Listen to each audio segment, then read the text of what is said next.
Hello everyone, and welcome to another one of our videos.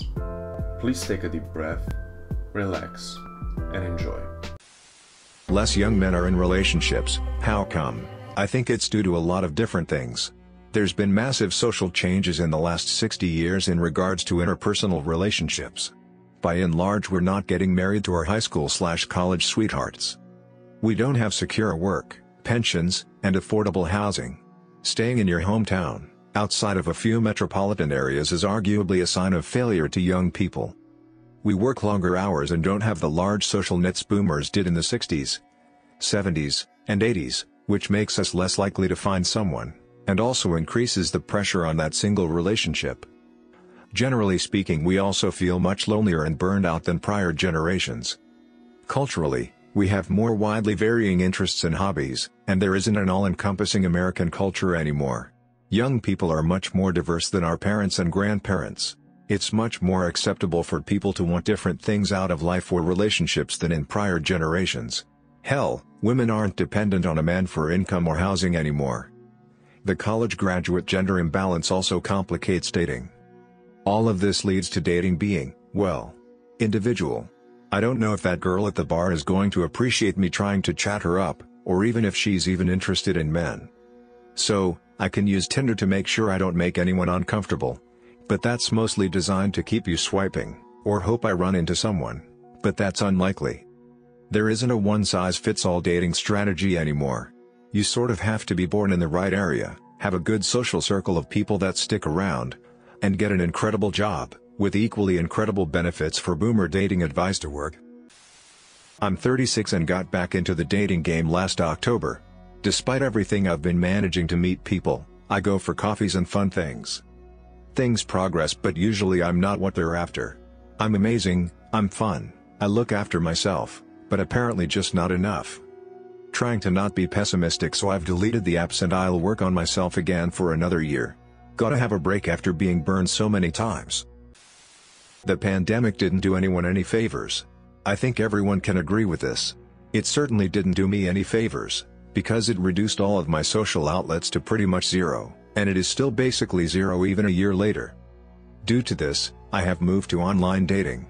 So far, I have only tried Tinder, and honestly, it is quite awful. I see tons of women that I wouldn't mind striking up a conversation with, but the reality of the app settles in on me and makes me feel pretty helpless and worthless. I am just a single man, in a sea of men, which are collectively drowning women in attention. I have gotten 2 matches so far.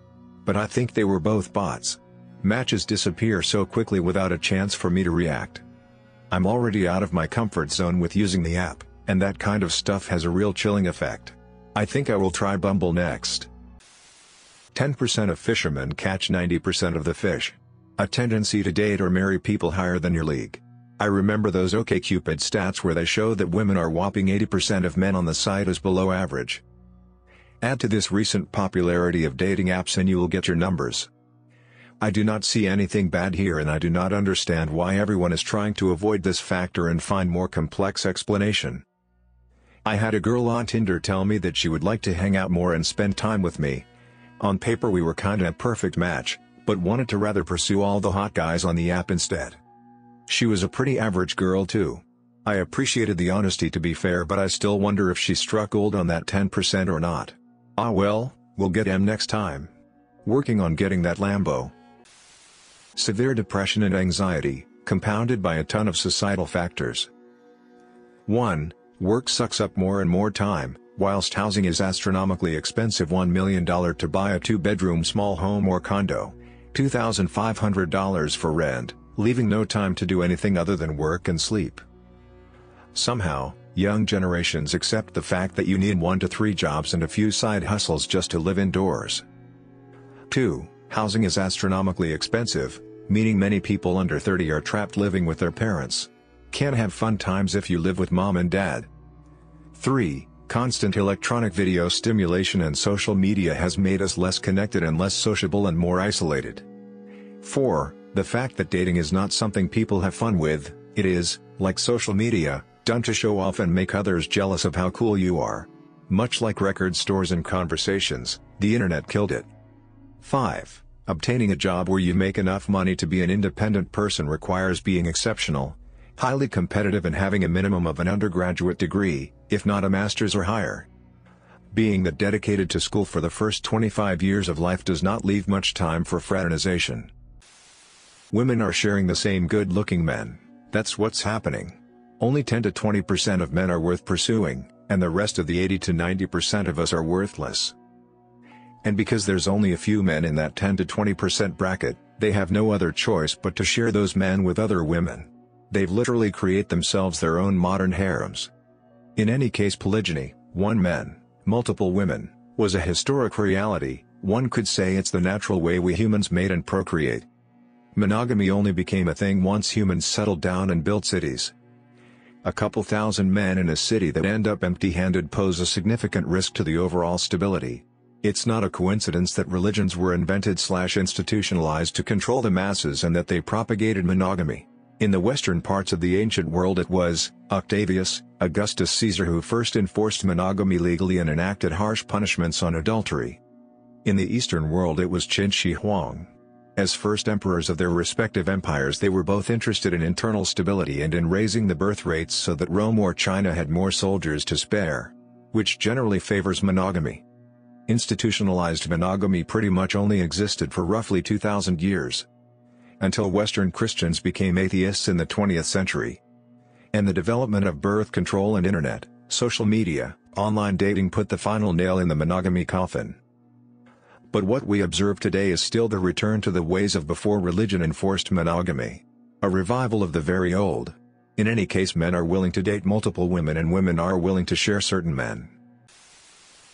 I read a thing a while back which said that living at home was a huge stigma for young men in relationships, but young women living at home didn't have the same stigma.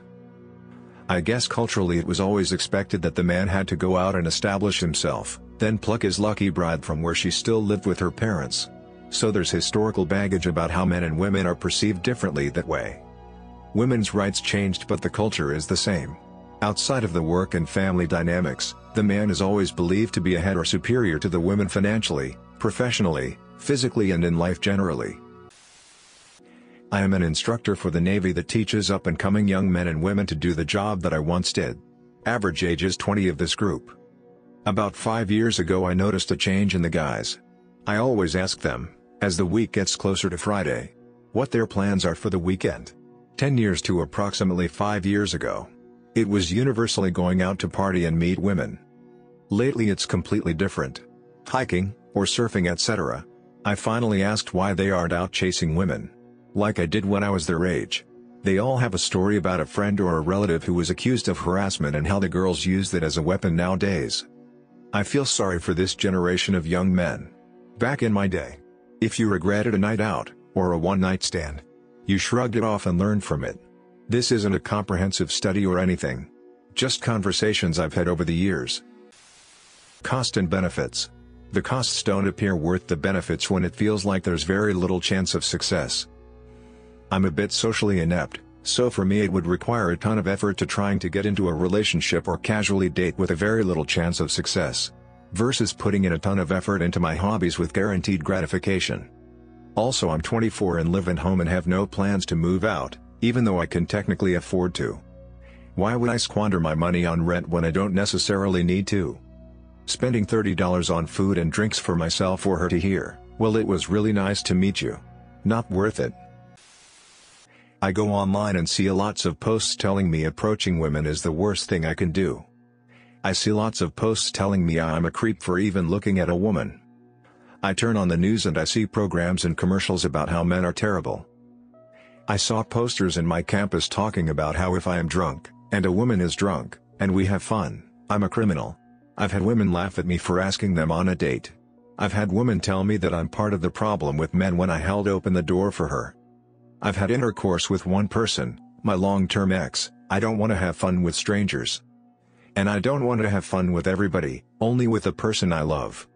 You may say those are just posts online, who cares? It's just TV ads, who cares? Well, I do. Because I keep seeing stuff everywhere that says me being a man is bad. And it's pretty demoralizing, and makes me feel really bad. Social media and safety-focused helicopter parenting cause young adults to be more anxious, less confident, etc. Similarly, more indoor kids and online communication means less real socialization opportunities, meaning less attractive males. More competitive economic landscape, meaning less energy to pursue dating and taking longer to pay off debt, get a nice apartment, car or house to feel secure and be more attractive. There are higher costs to rejection, social stigma on cold approaches, harassment, assault claims, texting/social media, spreading news fast. Means if you aren't attractive enough to get female attention, you just disappear and give up romantically. Ironically, discouraging male initiative in dating makes these men even less attractive, as they don't become self-confident risk takers and either become loners or wait to become successful. Women will always have more inherent opportunities to date, but I bet if you polled young men and women on if they're satisfied with their love lives, you'd get roughly similar numbers. Congratulations! You've made it to the end. We want to thank you again for giving us a few minutes of your time, and we wish you have a great rest of your day, night, or whenever you're watching this. If you enjoyed the video, please make sure to subscribe. It really does help us a lot. That's it from me. Roll the outro.